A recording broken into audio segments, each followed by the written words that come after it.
En este video vamos a hablar sobre las copias artísticas del manto de Turín, tanto en la época antigua como la moderna. Uno de los argumentos que usan más en contra del manto de Turín es que hubieron muchas copias del manto de Turín en la época que se documentó por primera vez en Francia. Esto es de esperarse. Hoy en día tenemos fotos del manto de Turín por todos lados. En aquella época era similar, no había fotografías, pero no todo el mundo podía ir a ver el manto de Turín en persona. Entonces, naturalmente, habían artistas que hacían copias del manto de Turín y las llevaban para los que no podían verlo en persona. Es curioso aquí que todas estas copias, que es obvio que no dan el grado, parecen caricaturas, tienen los hoyitos en forma de L. Esto es lo mismo que el Hungarian Prey Codex que se dibujó en el año 1192, que era antes de la fecha que nos dice el radiocarbono 14. Aquí hay copias adicionales. Las anteriores eran del siglo XVI, estas son del siglo XVII.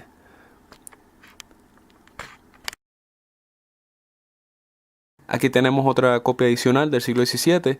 Y en el siglo XXI tenemos la copia más precisa que se ha hecho del manto de Turín, de Luigi Garlacelli en el 2009, que ha salido en las noticias y también la usan como argumento contra el manto.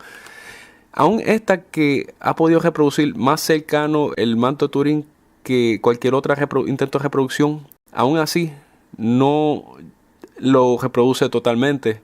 Podemos ver en la calidad de la cara que sigue pareciendo una caricatura, comparando con la imagen del manto de Turín. Vamos a describir después con más detalle por qué esta reproducción es incorrecta. Un argumento que se usa comúnmente en contra del manto de Turín es que un artista confesó a un obispo en el siglo XIV que lo había pintado. Esto no hace sentido por lo siguiente. El Hungarian Prey Codex, dibujado entre el 1192 y 1195, cerca de 200 años antes que el artista confesara, tiene referencias claras al manto de Turín. Por ejemplo, las 4 quemaduras en forma de L, el dedo pulgar doblado en ambas manos, entre otras. O el artista duró más de 200 años de vida, o le mintió al obispo y tiene que volverse a confesar. También dice que lo pintó, pero la evidencia científica nos dice que no hay pigmentos. Intentaron con todos los pigmentos conocidos en la edad medieval y ninguno dio resultado positivo, o sea que no fue pintura. Ahora vamos a hablar sobre la reproducción de Luigi Garlacelli en el 2009. Para que dos técnicas artísticas sean equivalentes, tienen que producir características iguales. De otra manera, son técnicas diferentes. Todas las características tienen que ser iguales. Si una reproducción de la sábana santa no tiene todas las propiedades, entonces la técnica usada no es equivalente. Luigi Garlacelli reproduce las propiedades del manto, algunas, con dos técnicas diferentes: polvo seco de ocre rojo, usando la técnica de bas relief o relieve de base, y pasta fluida de cobalto azul. Luigi asume que con el tiempo, con mucho tiempo, estos pigmentos fueron removidos naturalmente. También asume que el manto fue generado en la Edad Media. Ahora vamos a hablar sobre el análisis que hizo el médico Tibor Steinberger sobre el trabajo de Luigi Garlacelli. Se sabe que en la Edad Media y en Constantinopla el manto fue doblado y expandido muchas veces. Con toda esta manipulación, el pigmento no pudo estar quieto en un sitio para formar la imagen. La reproducción de Luigi no logra reproducir medios tonos de la intensidad de la imagen del manto de Turín, que son proporcionales a la distancia entre el cuerpo y el manto, porque el ocre rojo se aplicó con una técnica de contacto. No se tienen imágenes microscópicas del manto de Luigi Garlacelli, pero es difícil imaginar que la degradación del lino por las impurezas de ocre rojo van a desgastar uniformemente una fibra finamente como sucede en el manto de Turín. El Dr. Tibor no cree que el manto de Luigi Garlacelli contiene todas las propiedades que dice, excepto la negatividad de la foto y la falta de fluorescencia. Aquí podemos ver, arriba está la foto negativa del manto de Luigi Garlacelli y abajo la del manto de Turín. Es clara la diferencia. La imagen de Luigi no tiene propiedades tridimensionales, o sea, finas variaciones de nivel.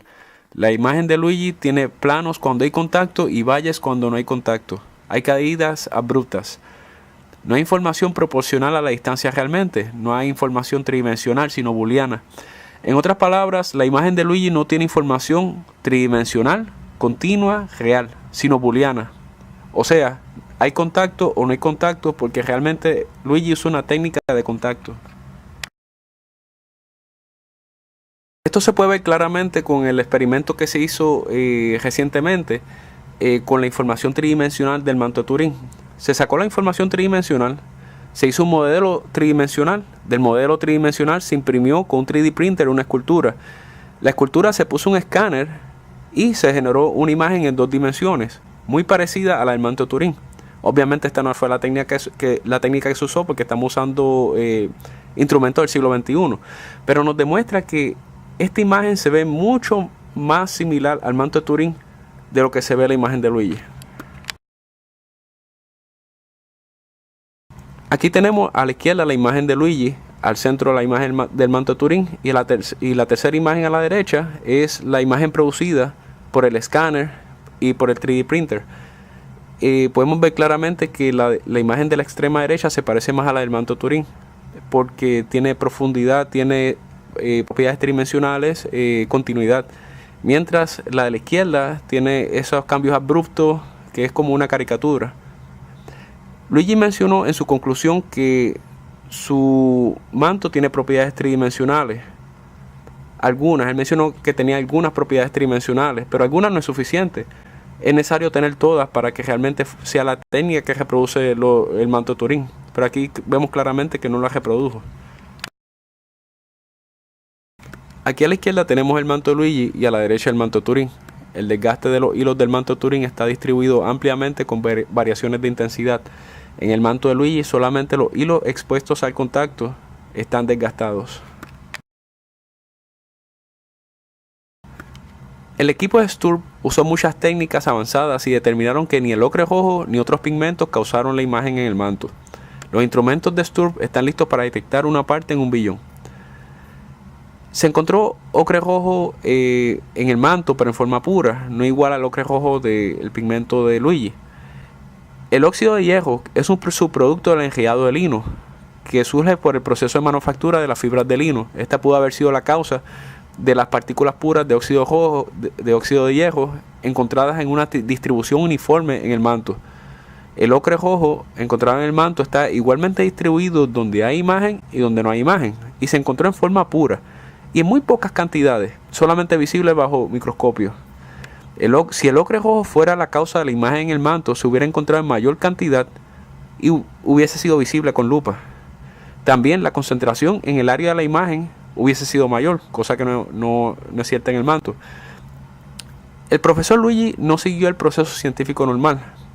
Él publicó los resultados de su experimento en los medios masivos antes de publicarlo en un foro científico donde sus resultados hubiesen sido verificados por otros científicos expertos en el área. Hay que tener cuidado con los medios de comunicación porque la meta principal de ellos es vender noticias y la precisión de la verdad pasa a un segundo plano. La investigación de Luigi fue financiada por una asociación italiana de ateos y agnósticos, hay que tener en cuenta eso. Los experimentos en la física y la química con tela vieja no han podido reproducir de manera adecuada el fenómeno producido por la sábana santa. El consenso científico es que la imagen fue producida por algo que dio lugar a la oxidación, deshidratación y la conjugación de la estructura del polisacárido de las microfibrillas de la tela en sí. A pesar de que los cambios similares pueden ocurrir con el ácido sulfúrico o el calor, no hay métodos físicos conocidos que puedan dar cuenta de la totalidad de la imagen adecuadamente. El Dr. Ernst Kitzinger, quien dedicó su vida al estudio de las pinturas antiguas de Jesús en el Oriente y el Occidente, afirmó que no existían pinturas con marcas de sangre similares a la del manto de Turing. La respuesta a la pregunta de cómo se produjo la imagen del manto o lo que produce la imagen sigue siendo un misterio.